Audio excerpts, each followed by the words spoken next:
ವೃಶ್ಚಿಕ ಲಗ್ನ ಅಥವಾ ರಾಶಿಗೆ ನವೆಂಬರ್ 2025 ಮಾಸದಲ್ಲಿ ಕುಜ ಮತ್ತು ಕೇತು ಗ್ರಹಗಳು ಶುಭ ಫಲವನ್ನು, ರಾಹು, ಶನಿ, ಶುಕ್ರ, ಗುರು, ಬುಧ ಮತ್ತು ರವಿ ಗ್ರಹಗಳು ಮಿಶ್ರ ಫಲ ಅಥವಾ ಅಶುಭ ಫಲವನ್ನು ನೀಡುತ್ತವೆ.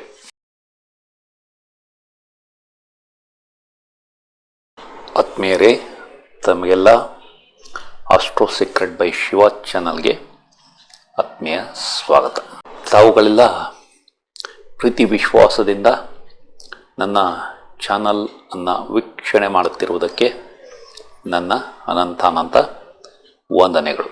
ನಾನು ಕಳೆದ ಹಲವಾರು ವರ್ಷಗಳಿಂದ ಜ್ಯೋತಿಷ್ಯದಲ್ಲಿ ಕಲಿತ ಹಲವು ವಿಷಯಗಳನ್ನು ಈ ಚಾನಲ್ ಮೂಲಕ ತಮ್ಮ ಮುಂದೆ ತರುತ್ತಿದ್ದೇನೆ. ಈ ಚಾನಲ್ನಲ್ಲಿ ಗ್ರಹಗಳ ಸಂಚಾರದಿಂದ ತಮ್ಮ ಭವಿಷ್ಯದಲ್ಲಿ ಯಾವ ರೀತಿ ಬದಲಾವಣೆಯಾಗುತ್ತದೆ ಎಂಬುದನ್ನು, ಬದಲಾವಣೆ ತರುವ ದಿನಾಂಕಗಳು ಎಂದು ನಾನು ತಮ್ಮ ಮುಂದೆ ಪ್ರಸ್ತುತಪಡಿಸುತ್ತಿದ್ದೇನೆ. ಅವುಗಳನ್ನೆಲ್ಲ ತಾವು ಉಪಯೋಗಿಸಿಕೊಂಡು ಯಶಸ್ವಿಯಾಗಲಿ ಎಂದು ನನ್ನ ನಮ್ರ ವಿನಂತಿ. ಈ ಚಾನಲ್ನಲ್ಲಿ ಬರುವ ವಿಷಯಗಳು ತಮಗೆ ಇಷ್ಟವಾದರೆ ಈ ಚಾನಲನ್ನು ತಾವು ಪ್ರೋತ್ಸಾಹ ನೀಡಿ ತಮ್ಮ ಬಂಧು ಮಿತ್ರರಿಗೆಲ್ಲ ಶೇರ್ ಮಾಡಿ ಅವರೂ ಸಹ ಈ ಚಾನಲ್ಗೆ ಚಂದಾದಾರರಾಗಲು ಸೂಚಿಸಬೇಕೆಂದು ನಮ್ರ ವಿನಂತಿ.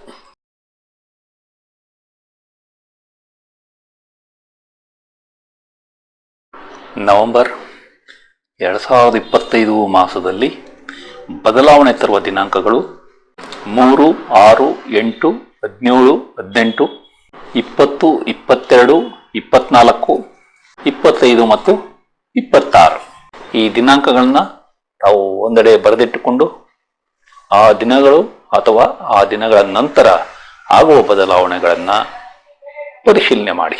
ಕಳೆದ ಮಾಸಗಳಲ್ಲಿ ನಾನು ತಿಳಿಸಿದ ದಿನಾಂಕಗಳಂದು ಆದ ಬದಲಾವಣೆಗಳನ್ನು ಸಂಕ್ಷಿಪ್ತವಾಗಿ ತಿಳಿದುಕೊಳ್ಳೋಣ. ಮೊದಲು 24 ಸೆಪ್ಟೆಂಬರ್ 2025 ಕರ್ನಾಟಕದ ಖ್ಯಾತ ಸಾಹಿತಿ SL ಭೈರಪ್ಪನವರು ನಿಧನ ಹೊಂದಿರುವುದು. 28 ಸೆಪ್ಟೆಂಬರ್ 2025 ಭಾರತ ದುಬೈನಲ್ಲಿ ನಡೆದ ಏಷ್ಯಾ ಕಪ್ ಕ್ರಿಕೆಟ್ನಲ್ಲಿ ಪಾಕಿಸ್ತಾನದ ವಿರುದ್ಧ ಜಯವನ್ನು ಸಾಧಿಸಿತ್ತು. ವಿಶೇಷವೆಂದರೆ ಆ ಟ್ರೋಫಿ ಇನ್ನೂ ಭಾರತದ ಕೈ ಸೇರಿಲ್ಲ. ಇನ್ನು 3 ಅಕ್ಟೋಬರ್ 2025 ಭಾರತ ವೆಸ್ಟ್ ಇಂಡೀಸ್ ವಿರುದ್ಧ ಅದ್ಭುತವಾಗಿ ಜಯ ಸಾಧಿಸಿದೆ.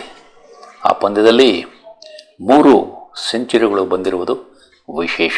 ಪ್ರಖ್ಯಾತ ಹಾಸ್ಯ ಕಲಾವಿದರಾದ ಯಶವಂತ್ ಸರ್ದೇಶ್ ಪಾಂಡೆ 29 ಸೆಪ್ಟೆಂಬರ್ 2025, ರಾಜು ತಾಳಿಕೋಟೆ 13 ಅಕ್ಟೋಬರ್ 2025, ಹಿಂದಿಯ ಪ್ರಖ್ಯಾತ ಕಲಾವಿದ ಅಸ್ರಾಣಿ ರವರು ದಿನಾಂಕ 20 ಅಕ್ಟೋಬರ್ 2025. ಅದೇ ರೀತಿ ಹಿಂದಿಯ ಮತ್ತೊಬ್ಬ ಪ್ರಖ್ಯಾತ ಹಾಸ್ಯ ಕಲಾವಿದರಾದ ಸತೀಶ್ ಶಾ ರವರು ದಿನಾಂಕ 25 ಅಕ್ಟೋಬರ್ 2025 ನಮ್ಮನ್ನಾಗಲಿದ್ದಾರೆ. ಇವರ ನಿಧನ ಒಂದು ರೀತಿ ಬಹಳ ವಿಷಾದಕರ ಸಂಗತಿ. ಇನ್ನೊಂದು ಬಹಳ ಮುಖ್ಯವಾದ ವಿಷಯವೆಂದರೆ ದಿನಾಂಕ 7 ಅಕ್ಟೋಬರ್ 2025 ಬಿಗ್ ಬಾಸ್ ಕಾರ್ಯಕ್ರಮವನ್ನು ಏಕಾಏಕಿ ಬಂದ್ ಮಾಡಿಸಿರುವುದು. ಇದು ಬಹಳ ವಿಶೇಷವಾದ ಸುದ್ದಿ. ಅದೇ ರೀತಿ 9 ಅಕ್ಟೋಬರ್ 2025 ಅದು ಮರುಚಾಲನೆಗೊಂಡಿದೆ. ಈ ದಿನಾಂಕಗಳನ್ನು ತಾವು ಪರಿಶೀಲಿಸಿ. ಮತ್ತೊಂದು ಘೋರವಾದ ದುರಂತವನ್ನು ಈಗ ಪ್ರಸ್ತಾಪಿಸಲೇಬೇಕು. ಅದು ಕರ್ನೂಲ್ನಲ್ಲಿ 24 ಅಕ್ಟೋಬರ್ 2025 ಬೆಳಗಿನ ಜಾವ ಸುಮಾರು 3:30 ಸಂಭವಿಸಿದ ಬಸ್ ದುರಂತ. ಆ ಅಗ್ನಿ ಅವಘಡದಲ್ಲಿ 20ಕ್ಕೂ ಹೆಚ್ಚು ಜನ ಬಸ್ನಿಂದ ಹೊರಬರಲಾಗದೆ ಅಲ್ಲಿಯೇ ಬೆಂಕಿಯಲ್ಲಿ ಬೆಂದು ಹೋಗಿದ್ದಾರೆ. ಇದು ಬಹಳ ವಿಷಾದಕರವಾದ ಸಂಗತಿ. ಈಗ ನಿಫ್ಟಿ ಬಗ್ಗೆ ತಿಳಿದುಕೊಳ್ಳೋಣ. ನಿಫ್ಟಿ 14 ಅಕ್ಟೋಬರ್ 2025 ಲೋ 25,060 ಟಚ್ ಆಗಿತ್ತು. ಅದೇ ರೀತಿ 17 ಅಕ್ಟೋಬರ್ 2025 25,709 ಅಂಕಗಳ ಹೈ ಟಚ್ ಆಗಿ ಒಟ್ಟು 721 ಅಂಕಗಳ ಗಳಿಕೆಯನ್ನು ಕಂಡಿದೆ. ಒಂದು ವರ್ಷದಲ್ಲಿ ಅತ್ಯಂತ ಎತ್ತರದ ಮಟ್ಟ 25,781 ಅಂಕ ದಿನಾಂಕ 17 ಅಕ್ಟೋಬರ್ 2025 ನಡೆದಿದೆ. ಸಾರ್ವಕಾಲಿಕ ದಾಖಲೆಯಾದ 26,277 ಅಂಕಗಳ ಹೈಯನ್ನು ಟಚ್ ಮಾಡಬೇಕಾಗಿದೆ. ದಿನಾಂಕ 23 ಅಕ್ಟೋಬರ್ 2025 26,104 ಅಂಕಗಳ ಹೈ ಟಚ್ ಆಗಿತ್ತು ಎಂಬುದು ವಿಶೇಷ. ಈ ಮಾಸದಲ್ಲಿ ಬಹಳ ಪ್ರಮುಖವಾದ ಗ್ರಹಗಳ ಸಂಚಾರದ ಮಾಹಿತಿ ಈ ರೀತಿ ಇದೆ. ದಿನಾಂಕ 29/11/2025 ಶನಿಗ್ರಹವು ತನ್ನ ವಕ್ರ ಸಂಚಾರವನ್ನು ಕೊನೆಗಳಿಸಿ ನೇರ ಸಂಚಾರಕ್ಕೆ ಬರಲಿದೆ. ಬುಧ ಗ್ರಹ 10/11/2025 ವಕ್ರ ಸಂಚಾರಿಯಾಗಿ 30/11/2025 ಪುನಃ ನೇರ ಸಂಚಾರಕ್ಕೆ ಬರಲಿದೆ. ಮತ್ತು ಗುರುಗ್ರಹ ದಿನಾಂಕ 12/11/2025 ವಕ್ರ ಸಂಚಾರಕ್ಕೆ ಪ್ರವೇಶಿಸಲಿದೆ. ಈ ಮೂರು ಗ್ರಹಗಳ ಸಂಚಾರದ ವಿಷಯಗಳನ್ನು ತಾವು ಒಂದೆಡೆ ಬರೆದಿಟ್ಟುಕೊಳ್ಳಿ. ಆ ದಿನಗಳಂದು ಅಥವಾ ಆ ದಿನಗಳ ನಂತರ ಆದ ಬದಲಾವಣೆಗಳನ್ನು ಕೂಲಂಕುಷವಾಗಿ ಪರಿಶೀಲಿಸಿ.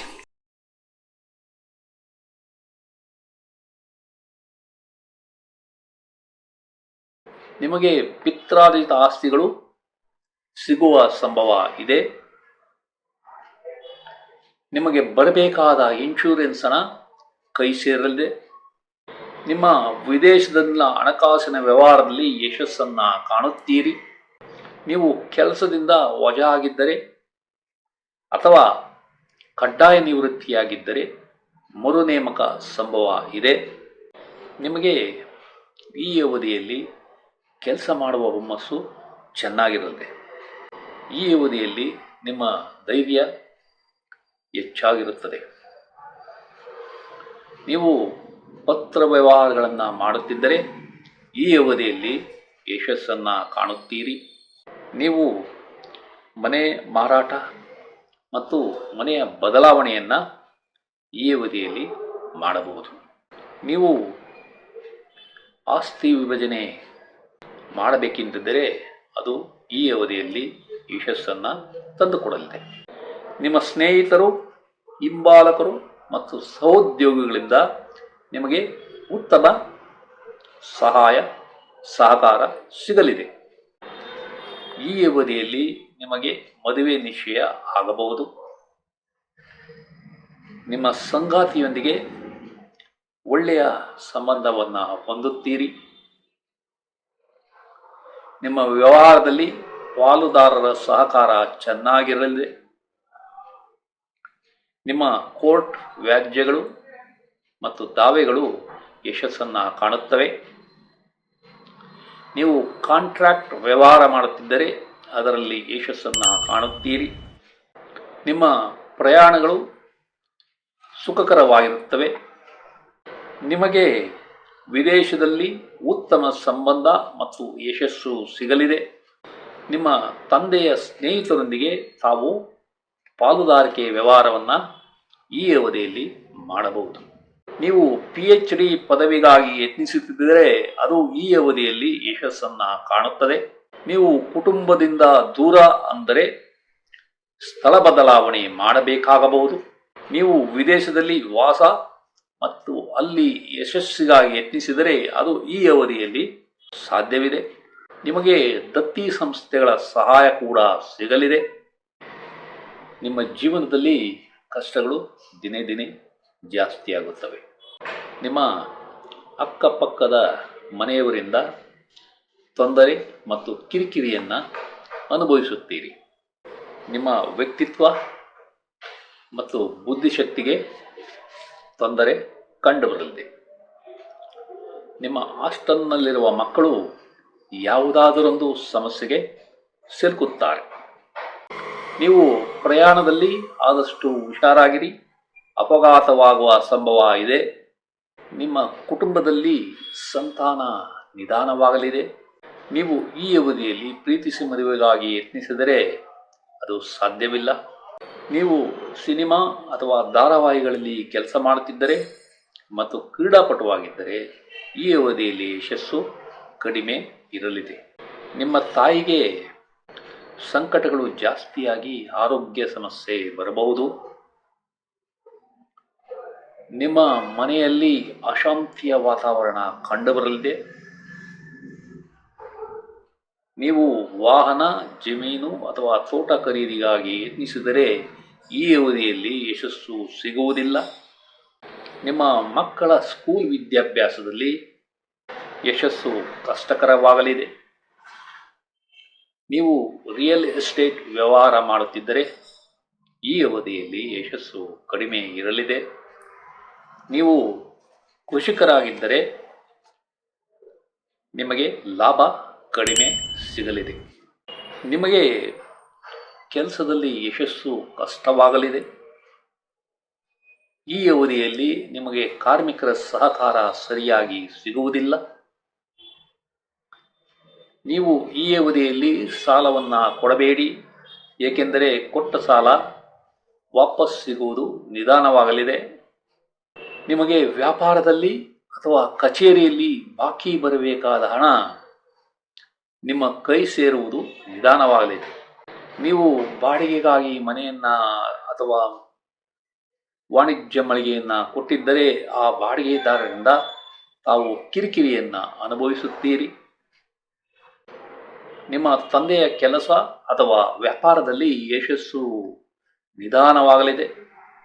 ನಿಮ್ಮ ಪಾಲುದಾರರು ವ್ಯವಹಾರದಲ್ಲಿ ನಿಧಾನವಾಗಿ ಹೂಡಿಕೆ ಮಾಡಿದರೂ ಅವರಿಗೆ ಒಳ್ಳೆಯ ಲಾಭ ಸಿಗಲಿದೆ. ನಿಮ್ಮ ಹಣಕಾಸು ಮತ್ತು ಸಂಪತ್ತು ಈ ಅವಧಿಯಲ್ಲಿ ಹೆಚ್ಚಾಗುವುದಿಲ್ಲ. ನೀವು ಬಂಗಾರದ ಒಡವೆಗಳನ್ನು ತೆಗೆದುಕೊಳ್ಳಬೇಕೆಂದರೂ ಈ ಅವಧಿಯಲ್ಲಿ ಅದು ಸಾಧ್ಯವಿಲ್ಲ. ನಿಮ್ಮ ಸ್ಟಾಕ್ ಮತ್ತು ಶೇರ್ ವ್ಯವಹಾರ ನಷ್ಟ ಹೊಂದುವ ಸಂಭವ ಇದೆ. ಹುಷಾರಾಗಿರಿ. ನಿಮ್ಮ ಸಂಗಾತಿ ಅಥವಾ ಪಾಲುದಾರರಿಗೆ ಅಪಾಯವಿದೆ, ಎಚ್ಚರ ಇರಲಿ. ನೀವು ಸಾಲಕ್ಕಾಗಿ ಯತ್ನಿಸಿದರೆ ಈ ಅವಧಿಯಲ್ಲಿ ಅದು ಸಾಧ್ಯವಿಲ್ಲ. ಈ ವಿಡಿಯೋವನ್ನು ಕೊನೆಯವರೆಗೂ ನೋಡಿದ ತಮಗೆಲ್ಲ ವಂದನೆಗಳು.